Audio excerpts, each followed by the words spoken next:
kita berpedoman pada Quran hadis langsung tidak bisa. Kita tidak punya kapasitas untuk itu, kita tidak punya ilmunya.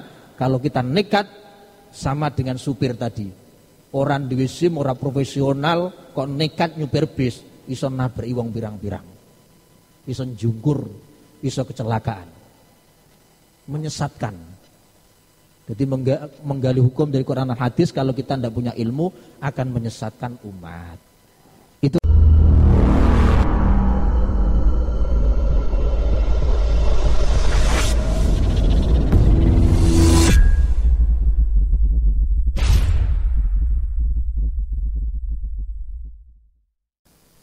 dalam hukum juga demikian, kita itu tidak bisa menggali hukum dari Al-Quran dan hadis secara langsung, tidak bisa.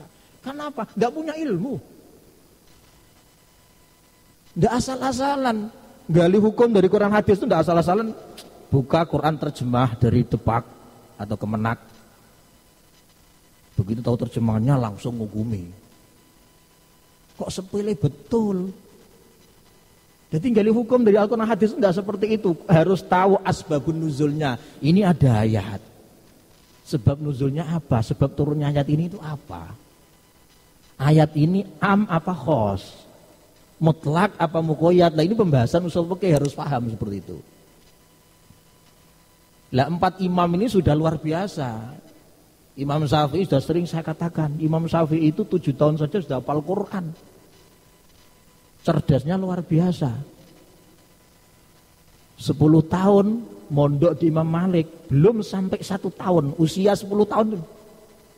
Beliau mondok di Imam Malik belum sampai 1 tahun, sudah hafal kitab hadis yang disusun oleh Imam Malik, namanya kitab hadis Al-Muwatta. Beliau hafal 1720 hadis. Kelenger. Golek wong saiki kaya Imam Syafi'i boten wonten. Adik profesor, adik dokter lah ndak ada yang sehebat Imam Syafi'i. Kecerdasannya itu.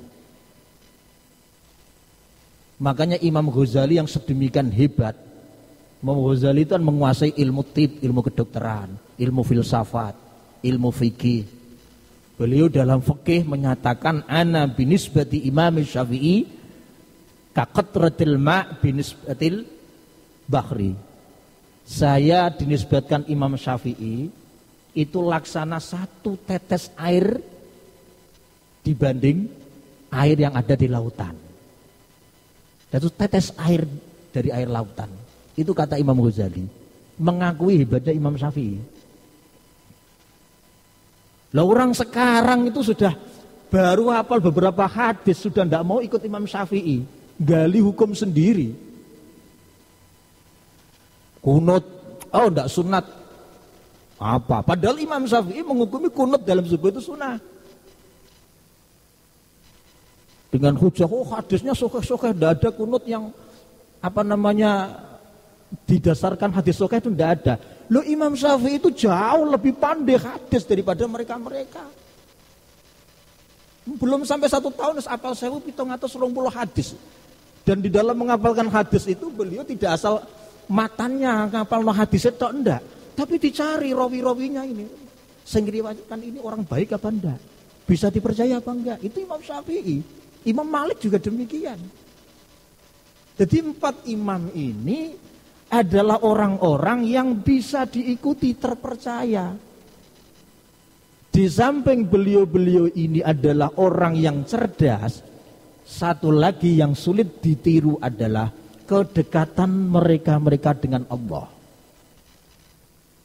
Imam Syafi'i itu membagi malam menjadi 3. Sepertiga untuk belajar, sepertiga untuk tidur, sepertiga untuk ibadah kepada Allah.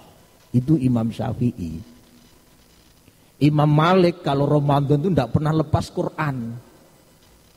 Ibadah, sholat, baca Quran. Demikian imam-imam yang lain.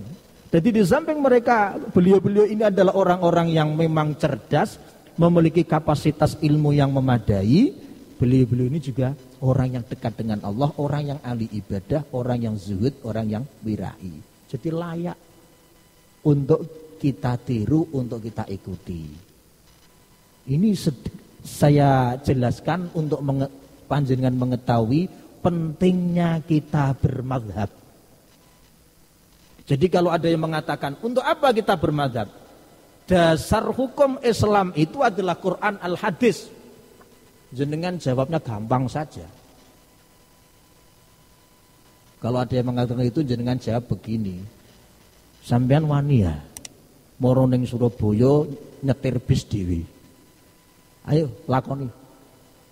Nek sampean gak iso nyupir, sampean nggawa bis dhewe, nyetir bis dhewe. Sampean wani. Ya seperti itulah. Kalau sampean belum punya ilmu Al-Quran, jangan berani-berani menghukumi pakai Al-Quran. Karena memahami ayat Al-Quran itu sulitnya bukan main. Tidak semua orang bisa. Salah di dalam menafsirkan akan menyesatkan orang banyak. Kembali kata-kata kembali kepada Al-Quran al-Hadis itu kelihatannya indah. Kelihatannya tapi sejatinya adalah menjerumuskan orang banyak. Iya, loh gitu loh. Ini pentingnya saya jelaskan, kita itu penting bermadzhab. Nah, fikih yang kita pelajari selama ini adalah fikih yang lahir dari salah satu 4 mazhab. Kalau di Indonesia itu kebanyakan pakai mazhab Imam Syafi'i. Tapi bukan berarti kita tidak boleh mengikuti Imam Malik. Tidak. Boleh kita mengikuti Imam Malik, Imam Abu Hanifah, Imam Ahmad bin Hambal. Dari 4 imam ini banyak sekali perbedaan pandangan.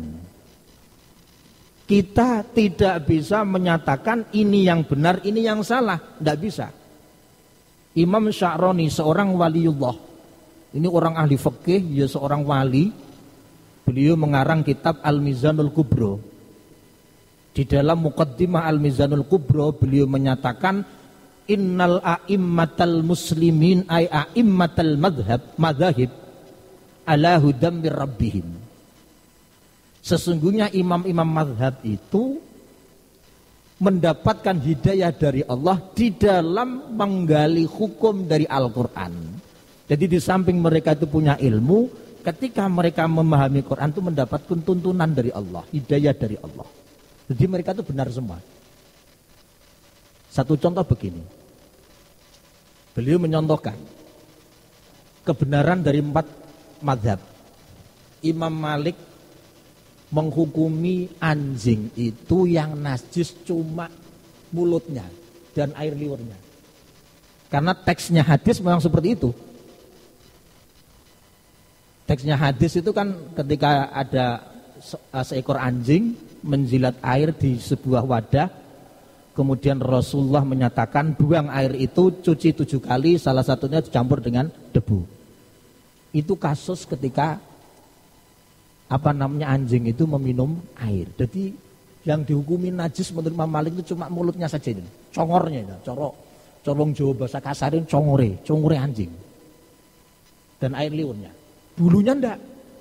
Jadi cara Imam Malik pun jenengan ngelus-ngelus anjing enggak masalah. Tapi cara Imam Syafi'i, anjing itu semuanya najis. Jenengan kena bulunya sampai nempel, wajib dicuci 7 kali, salah satunya pakai debu. Mana yang benar? Semuanya benar. Tinggal penerapannya. Hikmah kenapa Allah menciptakan Imam Malik dengan yang berpendapat anjing itu yang najis cuma air liurnya dan congornya tok. Kenapa kita Allah menciptakan Imam Syafi'i yang menyatakan anjing itu semuanya najis mughaladzah. Itu ada hikmahnya. Hikmahnya apa? Tidak semua tempat, tidak semua daerah itu sama. Jenengan kalau hidup di Bali, anjing banyak di sana. Kalau pakai Imam Syafi'i susah jenengan. Betul itu. Di Bali itu anjing kan banyak berkeliaran. Di tempat-tempat non-muslim, mayoritas non-muslim itu juga banyak. Di tempat saya Tayu saja itu loh ya, di kotanya, di kecamatan Tayu, itu Masya Allah Cina itu kan banyak di sana. Itu banyak yang punya anjing dan berkeliaran di jalan-jalan.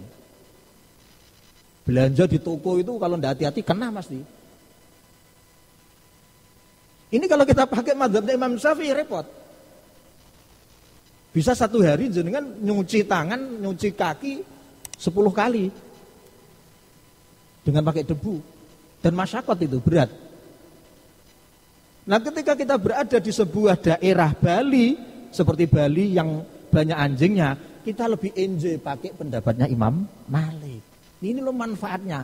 Ikhtilaful la'immah rahmah. Perbedaan pendapat di antara imam mazhab itu sebetulnya akan memunculkan rahmat kepada umat. Umat akan enak. Seandainya pendapat itu cuma satu kayak Imam Syafi'i ya repot. Contoh lagi masalah air. Imam Syafi'i menghukumi air itu kalau 2 kulah. Kalau kurang dari 2 kulah. 2 kulah itu sekitar 200 liter. Kurang lebihnya segitu. Itu kalau ada di sebuah tempat 60 cm, kedalaman 60, lebar 60, terus kemudian panjang 60. Itu wadah kalau sudah segitu, makanya jenengan buat jedingnya yang besar. Minimal ya 60 itu. Jangan sampai kurang dari itu. Sebab kalau kurang dari itu, nanti kalau airnya itu penuh enggak sampai 2 kulah. Dan kalau kurang dari 2 kulah, menurut mazhabnya Imam Syafi'i, kejatuhan najis walaupun tidak berubah, air itu mutan najis. Kalau kurang dari 2 kulah. Padahal yang namanya jeding itu kan rawan, namanya cicak ya. Di atas cicak, kadang kena kotoran cicak. Nah itu kalau kita mengikuti mazhab Syafi'i ya najis. Pendapat Imam Syafi'i ini beda dengan pendapatnya Imam Malik. Dalam pandangan Imam Malik, air itu kalau kurang dari 2 kulah, meskipun kena najis, selama tidak berubah. Kalau Imam Syafi'i kan mutlak. Kurang dari 2 kulah kena najis, meskipun tidak berubah, mutan najis. Tapi Imam Malik, air kurang dari 2 kulah kena najis, kalau tidak berubah, tidak masalah. Tetap suci. Pendapat Imam Syafi'i itu tepat kalau dipakai di daerah Tuban kota, daerah yang ini kecamatan-kecamatan yang banyak airnya itu. Karena yang namanya air itu kan lebih enak bersih toh. Lebih enak suci betul, lebih enak banyak. Dijaga kesehatannya benar-benar terjaga.